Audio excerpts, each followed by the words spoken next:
kusoo dhawaada daawadayaal barnaamij kooban aynu ku eegi doono 10 qof ee jirkoodu leeyahay awoodda dheeraadka ilaahay bulshadiisa qaar kamid ah ayuu siiyay hibooyin gaar ah oo aanay aadanaha kale la wadaagin intaynu barnaamijkan kooban ku guda jirno waxaynu arki doonaa shakhsiyaad hibo u leh arrimo mucjisooyin ah sidoo kalena dadkani waxay ka qayb galeen tartano badan oo adduunka ka dhacay waxay sameynayaan waxaana arrimahani ay sameynayaan ay ku galeen buugga dhacdooyinka adduunka haddaynu soo qabano shakhsiga u horeeya aynu ku soo qaadan doono barnaamijkeen waa ninkii birlabta ahaa Leo Tiolin waa 8 jir Maleeshiyaana waxaana uu awood u leeyahay inuu jirkiisu soo jiito alaabta kala duwan ee ka samaysan birta miisaanka culayskiisa biraha uu maqaarkiisu hayn karo waxa lagu qiyaasaa ilaa 80 pound saynisyahanadu waxay sheegeen in maqaarka ninkan ay ku jirto macdan u sahlaysa inuu soo dabto biraha laakiin arinta mucjisada leh ayaa waxay tahay inuu ku tababaray arintan saddex kamid ah caruurtu awooga u yahay taas oo ka dhigan in cid waliba ay yeelan karto hadii lagu tababaro hibadan sida ay saynisyahanadu aaminsan yihiin. The drill pulls over 2 amps through Mohan's body, 8 times more than the light bulb. Dead, but he's going further. ninka labaad aynu soo qaadan doono ayaa waxa uu yahay ninka aanay korontadu karin Rashman waa nin u dhashay wadanka Hindiya waxa uu jirkiisu gudbin karaa korontada awood badan oo dili karta qofka bini'aadamka iyadoo aan wax dhibaato u geysanaynin korontadaasi jirkiisa marka laga reebo indhamadoobaad muddo kooban haya ninkan ayaa marka dib loo eego taariikhdiisa waxa la ogaaday amaba uu ogaaday inuu awood dheeraad ah ay ku duugan tahay markii da'diisu ahayd 7 jir waqtigaasi oo hooyadii oo korin jirtay waxna siin jirtay ay gooriyootay kadibna markii uu waayay cid wax tarta oo caawisa dib badan ay soo food saartay uu isku dayay inuu isku dilo xadhkaha qaada mareegta korontada ee khatarta badan leh muddada kooban dadka dila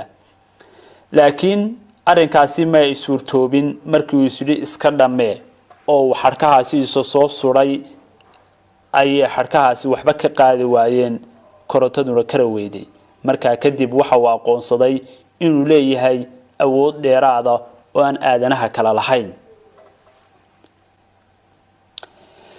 shakhsiga saddexaad aynu ku soo qaadan doono barnaamijkeenani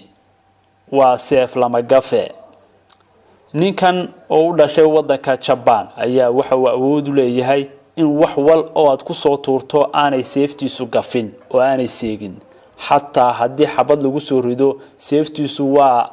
mid laba ka kala dhigaysa oo aanay dhaafaynin ninkan ayaa waxa uu qaatay kaalinta dhaqsashada shiishka seefaha ee adduunka oo dhan waxana marka uu sameynayo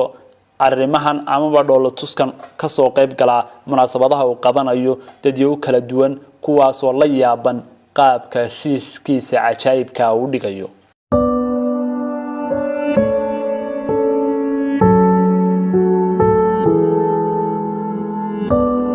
daawadayaal qofka kale aynu ku soo qaadan doono barnaamijkeenan ayaa waxa uu yahay maqaar jiid Wingari oo ah nin British u dhashay waxa uu awood u leeyahay in maqaarka jirkiisa uu kala jiidi karo sida injirka ama balaastiga ninkan ayaa qiyaasta maqaarkiisa uu sare u kala jiidi karo lagu qiyaasay ilaa 6 inji taas oo dad badan soo jiidata maadaama aanu qofka caadiga ah sidan sameyn karin mid kamid ah waxyaabaha uu ninkani sameeyo ayaa waxa kamid ah inuu maqaarka qoortiisa uu niqaab uga dhigi karo afkiisa isagoo aanu baahan wax maraa waana arrin mucjiso ah oo aan inta badan adduunka lagu arag isiga ka sakow.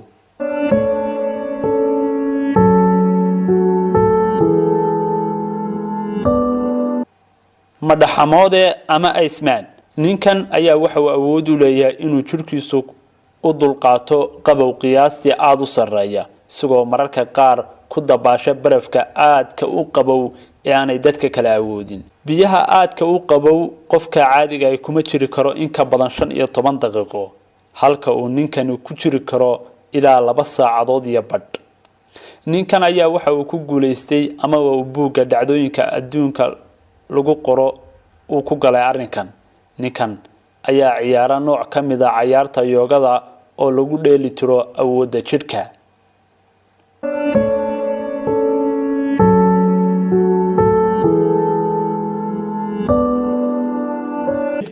aan soo qabta mid ka mid ah oo ka mid ah dadka awoodaha dheeraadka leh ee adduunka ku nool, ninka sida injirka laablaama. Daniel Smith waa nin u dhashay dalka Mareykanka kaas oo jidhkiisu u laablaami karo siyaabo kala duwan oo mucjiso ah. waxa uu jidhkiisa ka dhex saari karaa daloolka gacanta tenniska lagu ciyaaro. waxa uu isku xareyn karaa sanduuq aad u yar isagoo islaablaabaya sida balastiga oo kale. dhaqaatiirtu waxay aaminsan yihiin inay tani tahay awood uu ku dhashay oo uu hibo u leeyahay, inkastoo uu sameeyo xarakaad uu ku horumarinayo xirfadiisan.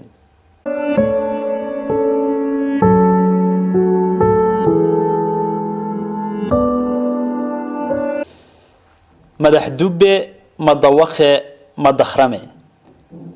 Chinio Martino waa fadhiyahan Mareykana waxaan uu awood u leeyahay inuu madaxiisa ku jabiyo walxa adag sida garaacida birta ka samaysan jaajuurka. waxyaabaha mucjisada ah uu soo bandhigo waxa kamid ah inuu misbaarka looxa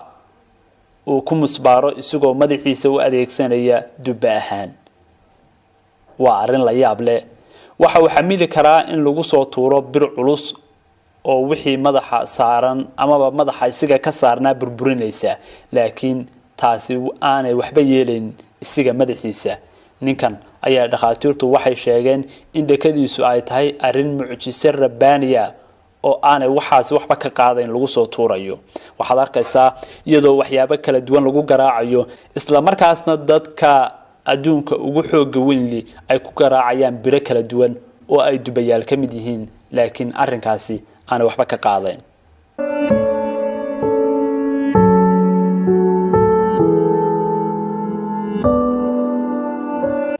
ma istaage. Dean Karnis waa orodyahan orodada dhaadheer dheela. haddii uu helo cunto iyo biyo ku filan, orodyahankani uma baahanayo inuu joogsadaba oo mar walba waa ordaya. waxaana uu ordayaa ilaa weligii. waxyaabaha uu sameeyay waxaa ka mid ah inuu ordayay 50 marathon uu ordayay 50 gobol muddo 50 maalmood ah. ninkan ayaa waxa uu galay amaba uu ku galay buugga dhacdooyinka in aanu istaagaynba oo aanu xiiqaynin weligii.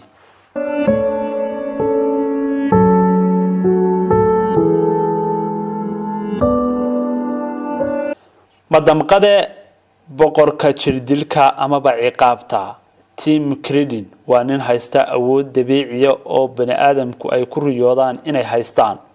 ninkan oo lagu naanayso boqorka jirdilka ayaa haba yaraatay jirkiisa waxa ka maqan dareenka damqashada. awoodiisan ayaa waxa uu adeegsan jiray ilaa iyo waagii uu dugsiga hoose dhexe dhigan jiray, isagoo ka yaabin jiray caruurta ay isku dugsiga yihiin kadib markii irbadda jirkiisu ay ku duraan amaba ay ku mudaan aanay waxba ka qaadi jirin. taasoo ardaydu markiiba ay ogaatay in ninkani uu leeyahay arrin mucjiso ah oo gaara, maadaama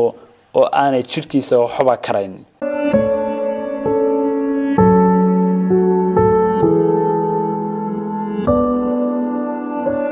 maseexde. Tainagog waxa uu ku nool yahay dalka Vietnam, waxaanu seexan muddo 43 sanadood ah. ninkan oo ku dhacay xanuun hurdada ka kaxeeyay ayaa waxa uu isku dayay